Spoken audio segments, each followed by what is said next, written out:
o Dr. Martin Luther King escreveu uma carta incrível. É uma carta da prisão de Birmingham. Nesta carta, Martin Luther King escreve em resposta aos ministros brancos desta grande cidade de Birmingham. Pessoal, eu entendo que o estado do Alabama diz que a segregação é boa. Eu entendo que essa é a lei estadual. Mas existe uma lei acima da lei do grande estado do Alabama. E de acordo com essa lei, a segregação e o racismo são errados. A que King se refere? Ele está se referindo à consciência humana que nos informa que a sociedade está errada. A cultura, minha cultura está errada porque tenho essa habilidade inata com minha consciência de entender a justiça. E quando minha sociedade, quando minha cultura cria uma lei de segregação, isso é mal. Então, o que o Dr. Martin Luther King estava se referindo era obviamente a habilidade humana inata de criticar minha cultura, minha sociedade, a opinião da maioria e dizer: sabe de uma coisa, vocês estão errados. Não me importa se vocês são 99,9% deste estado. Vocês estão errados. Por quê? Porque tenho uma consciência que me vincula a uma moral objetiva, a uma justiça objetiva. Esse é o argumento. Certo, existe uma evidência bíblica de uma consciência? Esse é o espírito? Sim. Arrependam-se. A palavra grega é metaninoia. Significa passar um pente fino na minha vida e me julgar, me analisar, me criticar, reconhecer que às vezes eu fiz o que sabia que era errado. E preciso pedir perdão a Deus e às pessoas a quem fiz mal de verdade. E algumas pessoas me dizem: nossa, isso é muito idiota. Isso é autoflagelação. Isso é se culpar. Isso é abuso. Se é isso que você gosta, arrependimento é um compromisso com a excelência moral. Compromisso é uma compreensão. Quero melhorar como ser humano. E adivinha, não sou perfeito, tenho um longo caminho a percorrer. Então, a razão pela qual me arrependo é porque percebi que quero melhorar. Quero dizer, acredito que estamos aqui nesta universidade porque queremos melhorar intelectualmente. Bravo, vá em frente. Bem, Jesus diz, adivinha, é muito importante que você melhore moral e eticamente, porque é a sua vida, a forma como você trata as pessoas e o tipo de relacionamento que você tem. Então Jesus diz: arrependam-se daquilo que vocês sabem que é errado e que a sua consciência os condena. E o que isso faz é colocá-los no caminho de se tornarem melhores. Também demonstra uma humildade que os abre para permitir que o Espírito Santo de Deus viva dentro de vocês e os ajude a mudar. E é disso que se trata seguir a Cristo. Seguir a Cristo tem tudo a ver com vocês saberem como mudar este mundo. Tornarem-se um caráter melhor. E se vocês se tornarem um caráter melhor, vocês alimentarão os famintos. Vocês terão a melhor educação possível. Não com o propósito de ganhar o pote de ouro no fim do arco-íris. Não há nada de errado com dinheiro, mas isso não é o mais importante quando se trata de obter uma boa educação. É melhor vocês usarem sua boa educação para sair e ajudar as pessoas a terem vidas melhores. Vocês podem fazer isso por meio da medicina, do direito, dos negócios, da política, do governo. Vocês podem fazer isso como garis. Como o Dr. Martin Luther King destacou, você limpa as ruas da melhor forma que pode, para a glória de Deus, para embelezar a criação. Isso faz algum sentido? Sim, definitivamente. Então, seguindo a mesma linha de consciência, eu entendo a ideia de arrependimento e de querer ser melhor e a consciência nos levando a ser melhores. Mas você acha que todos nós temos uma certa quantidade de consciência? Porque há pessoas que talvez se sintam realmente culpadas por fazer uma coisa, enquanto uma pessoa que sai e faz, você sabe, tem muito pouca empatia por alguém se eles, você sabe, a chutam na rua.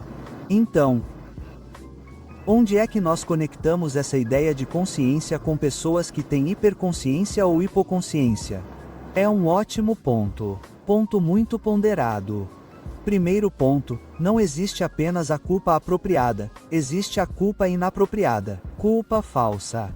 Culpa falsa é, Puxa, eu perdi um botão do meu paletó. Eu me sinto culpado. Culpa falsa.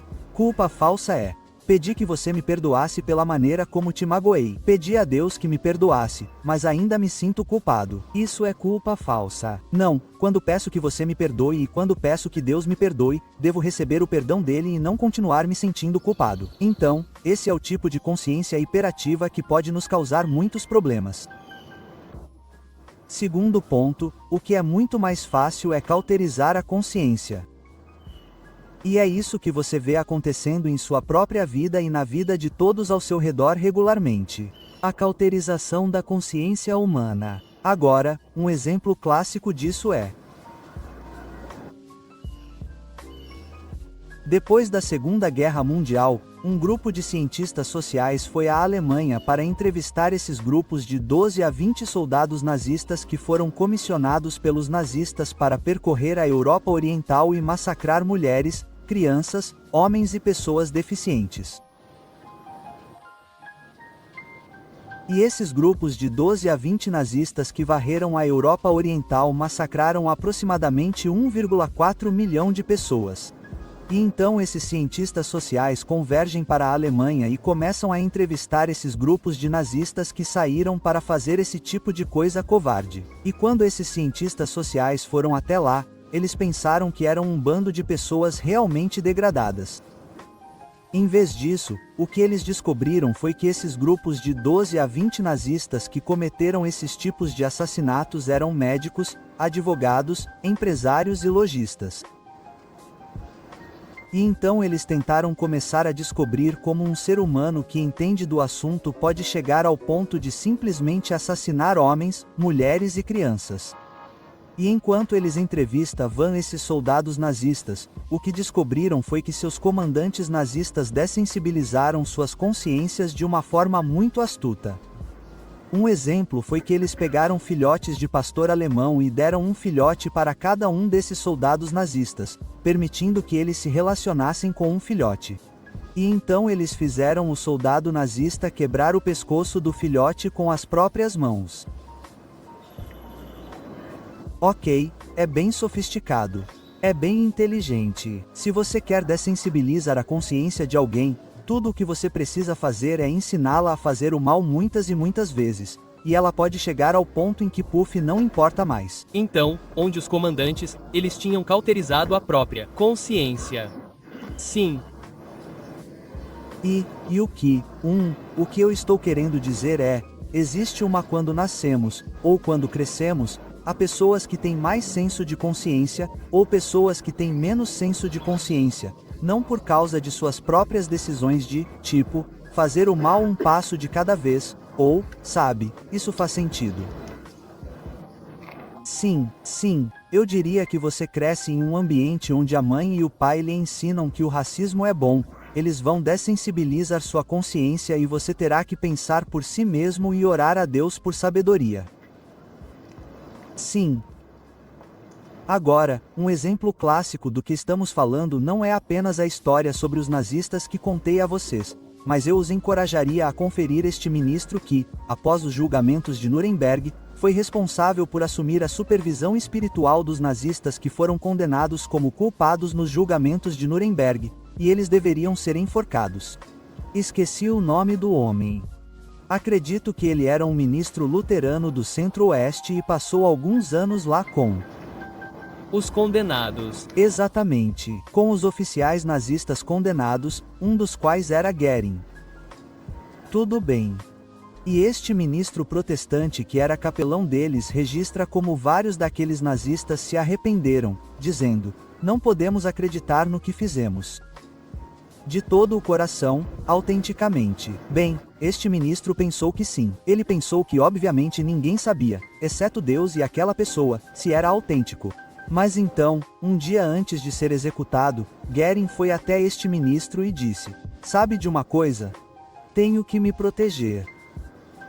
Quero a comunhão. Aspas. E o ministro olhou para ele e disse: de jeito nenhum, você não se arrependeu de verdade. Isso é bem claro. Você está apenas se protegendo e tentando brincar com Deus. Eu não vou te dar a comunhão. Aspas, e Gurin foi executado. Veja, é fascinante, não é? A consciência humana. Por quê? Porque eu posso brincar. Você pode brincar. Eu posso cauterizar minha consciência. Você pode cauterizar sua consciência. Podemos racionalizar. Podemos culpar os outros. Ou podemos realmente nos arrepender, assumir a responsabilidade pelo que escolhemos fazer livremente, pedir perdão a Deus, pedir perdão às pessoas, e então, pela graça de Deus, com a ajuda do Espírito Santo, nos tornarmos pessoas melhores. Abençoe a todos, rapazes. A educação é fantástica. Aprenda bem. Mas adivinhe, tornar-se uma pessoa melhor é ainda mais importante, eu diria. Portanto, coloque sua fé em Cristo. Peça perdão a Ele. Permita que a graça dele o mude.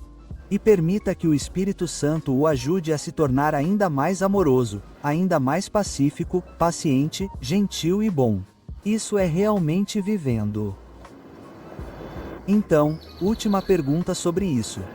Sou estudante de enfermagem e trabalho com saúde mental há algumas semanas. Trabalhei no hospital estadual e em outros hospitais psiquiátricos. E, ao observar muitas dessas pessoas, elas nascem com uma predisposição genética para ter algum tipo de doença mental. Ou pessoas que têm um tumor no cérebro ou algo que as faz fazer coisas maliciosas ou não tem empatia nenhuma. Um bom exemplo do nosso campus foi Charles Whitman, 40 anos atrás, que tinha um tumor no cérebro, subiu na torre e começou a atirar nas pessoas. Certo, então, o que fazemos? Sou um crente. Então, o que fazemos como crentes? Como vejo essas pessoas? Eu as vejo apenas como um instrumento do mal, ou é culpa delas, ou o que Deus faz com a pessoa que obviamente está fazendo coisas realmente injustas. Mas, você sabe, se é culpa delas, eu não posso, digamos que sim. Bom, e eu diria que essa é a posição exata a tomar. Todo ser humano é valioso. Até mesmo o Sr. Whitman, todo povo, toda pessoa é pecadora, começando por mim e chegando até o Sr. Whitman. Deus é onisciente. Posso garantir que Deus julgará o Sr. Whitman de forma diferente de como me julgará, porque até hoje não tenho um tumor no cérebro que esteja pressionando meu cérebro e alterando meu comportamento. E é por isso que sou tão grato que, no dia do julgamento, não estaremos diante da Suprema Corte dos Estados Unidos. Estaremos diante de um Deus onisciente, compassivo e justo. E Ele nos responsabilizará pelas decisões que pudemos tomar. Ele não nos responsabilizará pelas decisões que não pudemos tomar. Tenho uma irmã que nasceu com danos cerebrais. Tenho um irmão mais novo que é cirurgião de transplante. Grande lacuna intelectual. Grande lacuna em termos de livre-arbítrio e responsabilidade. Deus nos julga a todos de forma única, justa e justa. Então, com isso declaração, e isso meio que vai em uma direção diferente. Eu realmente gosto disso. Faz com que eu me sinta melhor sobre, você sabe, essas pessoas com quem estou trabalhando. MHM. Mas, com essa declaração, você não poderia dizer que uma pessoa que cresceu em uma casa racista. E então viveu essa vida, Você acha que Deus a julga da mesma maneira? Olha para ela e diz: bem, você não é, você sabe, você não é necessariamente, não é sua culpa. Você, quando criança, sofreu uma lavagem cerebral para acreditar que uma raça era melhor ou maior ou mais importante ou mais poderosa do que outra. Então eu acho que é como um argumento ou ideia de natureza versus criação. Então, o que Deus faz com elas? Em Lucas 12:47 e 48, Jesus diz: aquele servo que conhece a vontade do seu senhor e não se apronta nem faz a vontade dele será castigado com muitos açoites. Mas aquele que não sabe e faz coisas que merecem castigo será castigado com poucos açoites. A quem muito foi dado, muito será exigido, e a quem muito foi confiado, muito mais será pedido. Nem todos nascemos iguais em nada, a não ser em valor. Todos temos o mesmo valor. Se alguém aqui pensa que todos temos as mesmas oportunidades, é ingênuo. Cada um de nós aqui, obviamente, tem muito mais oportunidades devido ao lugar onde vivemos do que o ser humano típico na face da Terra. É incrível. Deus nos considera responsáveis pelo que fazemos com o que temos, não pelo que fazemos com o que não temos. Leia Mateus 25, a parábola dos talentos. A um servo, o dono deu 5 talentos, a outro 2 talentos, a outro 1 talento. O dono que deu os talentos volta depois de estar em uma viagem, e ele responsabiliza cada um pelo que fez com os 5, 2 e 1.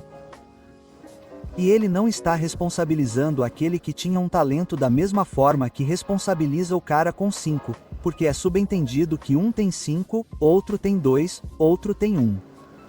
Sim, a única coisa que quero dizer é que essa é uma ótima resposta e eu definitivamente gosto dela. Quero dizer, a coisa mais importante que ainda está trabalhando na minha mente e provavelmente vai, não tenho certeza se há uma resposta direta para isso, é que, embora muito seja para quem recebe muito, você sabe que esperamos mais dessa pessoa. Certo. E vice-versa para a pessoa que não gosta, como a graça salvadora de Jesus em nossas vidas atuais, como reconciliar isso porque, como você, a pessoa racista que vai para o túmulo, um racista que nunca recebeu Jesus em sua vida, nunca demonstrou que o fez, como eu. Embora tenha recebido menos do que eu, que tenho pais que amam todas as raças. Certo? Como essa graça é estendida se Jesus não estava em suas vidas quando eles estavam na terra? E eu acho que é bem óbvio que Jesus disse que Deus ama o mundo, que ele deu seu Filho único para que todo aquele que nele crê. Eu acho que o ponto é bem claro nas Escrituras, que Deus ama a cada um de nós, pois seu Espírito alcança cada um de nós. Minha irmã, que nasceu com danos cerebrais, tem uma fé profunda em Cristo. É diferente do meu irmão, que é cirurgião de transplantes, isso é certo, mas ela tem sua própria fé em Cristo. Então, Deus ama a todos, atrai todos para si por seu Espírito Santo, e então temos que escolher. Então começa o debate.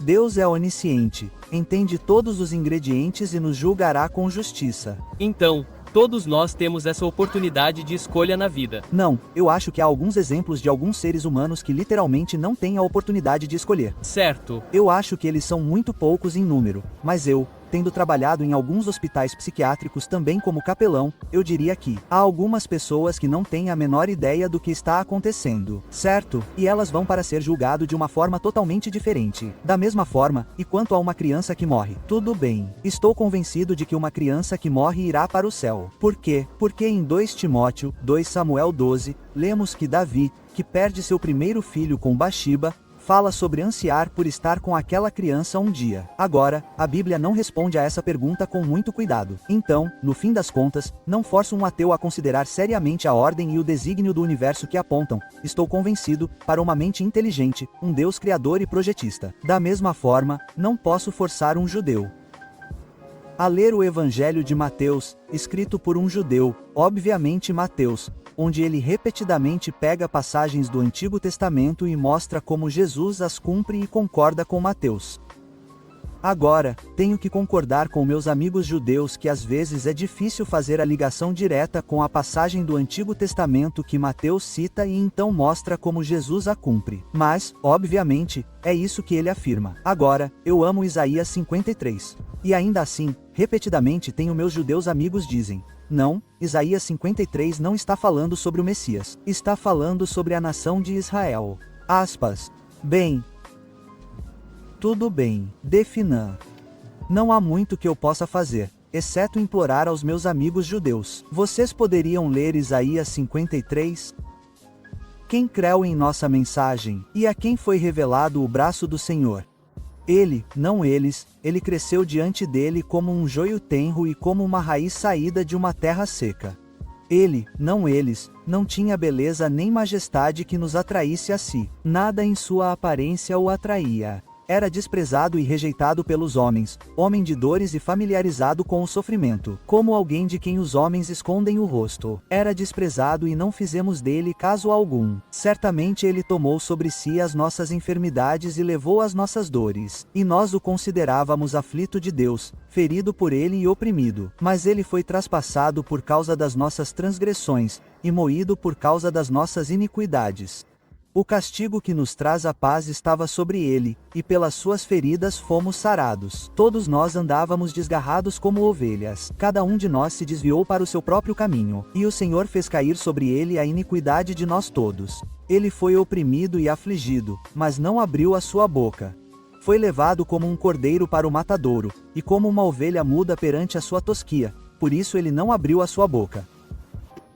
Estou convencido de que isso está falando sobre o Messias Jesus. O que isso significa? Significa que existem dois tipos de profecias no Antigo Testamento sobre o Messias: servo sofredor e rei. Meus amigos judeus dizem que não. Meus amigos judeus dizem que Jesus nunca cumpriu as profecias messiânicas reais que estabeleceram o reino messiânico onde o cordeiro e o cordeiro se deitariam juntos. Portanto, Jesus não é o Messias. O que quero dizer é que Isaías 53 nos aponta para o fato de que o Messias não é apenas real, ele também é um servo sofredor. Obviamente, o que Jesus afirmou é que ele veio pela primeira vez como um servo sofredor para ser esmagado por nossas iniquidades, para morrer em uma cruz para pagar a pena por nossos pecados. Jesus prometeu retornar uma segunda vez quando cumprir a realeza profecias messiânicas. Meus amigos judeus dizem: sinto muito, Cliff, o Antigo Testamento nunca diz que o Messias virá duas vezes. Aspas, minha resposta: você está certo. O Antigo Testamento nunca diz que o Messias virá uma, duas, três, 4 ou 5 vezes. Ele não responde a essa pergunta. Bem, Cliff, nós acreditamos que ele virá apenas uma vez. Tudo bem,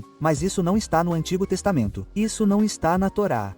Então, essas são frequentemente as linhas que minhas discussões com meus amigos judeus que são mais ortodoxos seguem. Agora, meus amigos judeus reformados são como meus amigos liberais, protestantes ou católicos. Meus amigos judeus reformados dizem: olhe para o homem. O objetivo da religião não é que haja um Deus. Não há Deus. O objetivo da religião é como viver sua vida, ser uma boa pessoa. Obviamente, se você ler a Torá e o Novo Testamento com atenção, não. O objetivo é que haja um Deus sobrenatural que nos criou com uma consciência. É melhor vivermos vidas boas. Não temos. Portanto, precisamos de perdão. Cristo oferece isso por meio de sua morte na cruz e de sua ressurreição. Precisamos depositar nossa fé nele, entrar em um relacionamento com ele que começa agora e continua pela eternidade. Mais uma pergunta.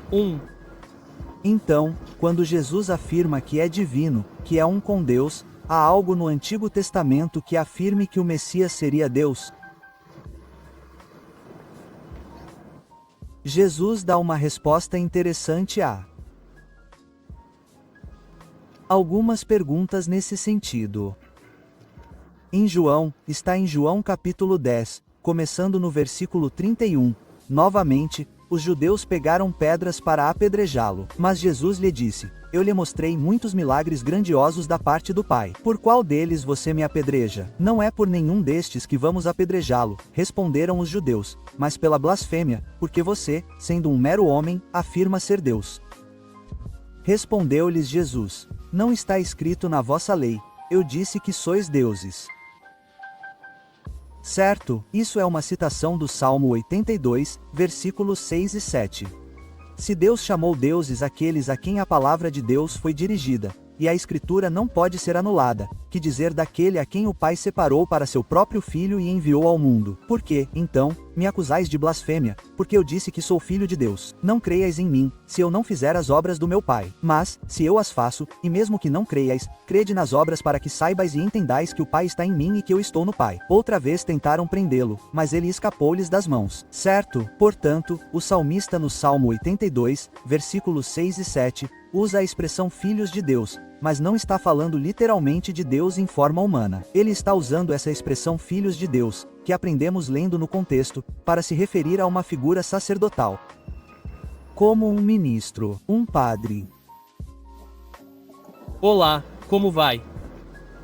Então é uma pergunta meio complicada, então vou dar algumas explicações. Primeiro, não vem de um lugar de descrença, vem de um lugar de já ter crença. Apenas esclarecendo alguns detalhes técnicos, eu acho. E é sobre a natureza de Deus e se podemos ter conhecimento objetivo dela. Acho que muitas vezes, sabe, com as pessoas, por exemplo, mais do que as conhecemos, projetamos coisas nelas e isso se torna nossa compreensão delas. E, novamente, não partindo de um lugar de descrença. Eu acredito em Deus pessoalmente. mas me vejo tendo problemas com a ideia de ter conhecimento objetivo de Deus e não pensar, tipo, sabe de uma coisa? E se eu estiver apenas me projetando nessa imagem? Sabe, por exemplo, você tem uma concepção de Deus com a qual tenho certeza de que outro cristão discordaria. E eu não ficaria surpreso se ambos estivessem projetando suas concepções subjetivas se apegarem a essa ideia e então meio que internalizá-la como conhecimento objetivo. Isso faz sentido? MHM. Então a questão é, uma vez que você acredita em Deus, como você ou podemos ter certeza de que conhecemos a natureza e como gostamos?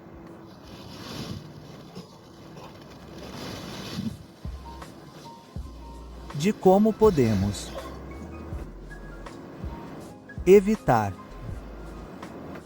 nos colocar nele e vê-lo como um ser objetivo? Isso faz sentido? Uma pergunta meio complicada. Eu volto. Acho que para restringir mais, tipo, porque você sabe, uma vez que você já aceita Deus, porque diferentes denominações têm interpretações diferentes, sabe? Quando elas estão partindo do mesmo texto. E como decidimos como interpretá-lo? Sim, é isso.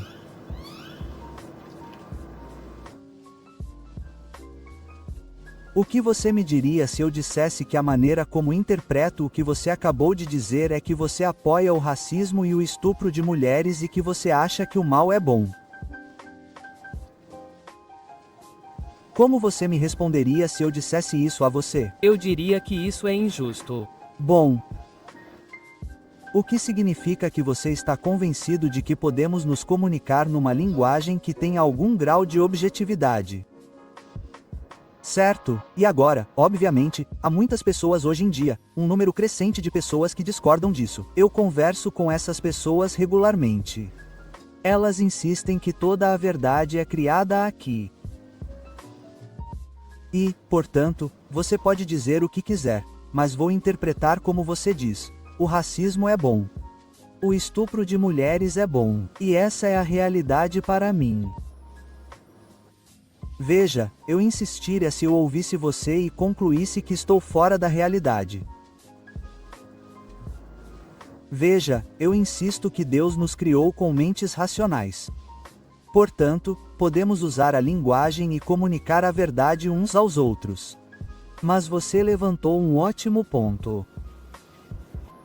Vou trazer vieses, preconceitos para nossa conversa. E é por isso que não vou necessariamente entender exatamente o que você quer dizer. Sim. É por isso que temos que dialogar. Certo, é por isso que tenho que te perguntar. O que você realmente quer dizer? E você tem que dizer. E Cliff, o que você realmente quer dizer? Então, e essa é a questão, é que mesmo essa conversa. Existem essas palavras que conectam nossas ideias, mas as ideias em si não estão sendo transmitidas por causa das inadequações da linguagem. E isso é tão pequeno, e algo tão abstrato e grande como Deus me parece algo tão fácil de corromper pela linguagem e pelo entendimento. Certo, e acho que concordo parcialmente com você. Mas também discordo fortemente. E espero que a ilustração que dei ajude você a entender por que discordo de você. Se eu sair daqui dizendo que falei com um cara de barba, jeans e camiseta branca, e que ele era realmente racista, sexista e intolerante. Isso seria errado. Porque você não disse isso de forma alguma. Sim. Certo, isso seria muito errado. Sim, em outras palavras, estou convencido de que, embora não possamos ser excessivamente precisos em nos entendermos, podemos nos entender. Podemos comunicar honestamente a verdade e o conteúdo. Certo. Tudo bem. Então, o que Jesus Cristo insistiu é que Deus escolheu falar a linguagem humana e Deus escolheu se revelar não apenas falando a linguagem humana, mas tornar-se um ser humano na pessoa de Cristo, que as pessoas pudessem ver, observar, analisar. Então, uma pessoa que diz, eu tenho fé em Cristo, eu espero, está dizendo que Jesus não era racista, intolerante, hipócrita, assassino e estuprador. Em vez disso, Jesus era bom até a medula, e vejo isso claramente historicamente, porque ele morreu na cruz alegando ter morrido pelos meus pecados e depois ressuscitou dos mortos, o que confirma sua afirmação, porque essa evidência aponta para sua confiabilidade. Vou dar um passo além da evidência e confiar nele. Não, certo, mas acho que, novamente, a falta de comunicação.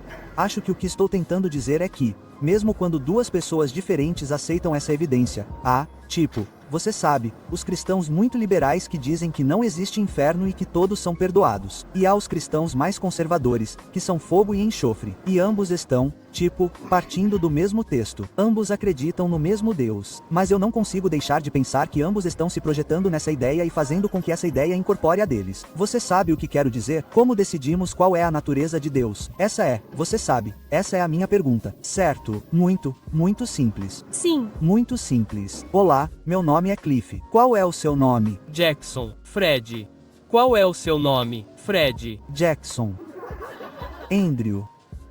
Tudo bem. Não estou apenas sendo rude com Jackson, estou sendo incrivelmente arrogante. Acho que sei o nome de Jackson melhor do que ele. Só há uma maneira de ter o privilégio de conhecer Jackson, e é se eu tiver a humildade de permitir que Jackson me revele seu nome, do que ele gosta, do que não gosta, como é seu caráter. Bem, se isso é verdade entre Jackson e eu, posso lhe garantir, Senhor, que é igualmente verdade entre Deus e eu. E se eu criar Deus como um homem branco de 1,85 m, teremos um problema. Mas se Deus se revelar por meio de profetas hebreus e se revela ao se tornar um homem em Jesus, então há a oportunidade para eu conhecer Deus por quem Deus é.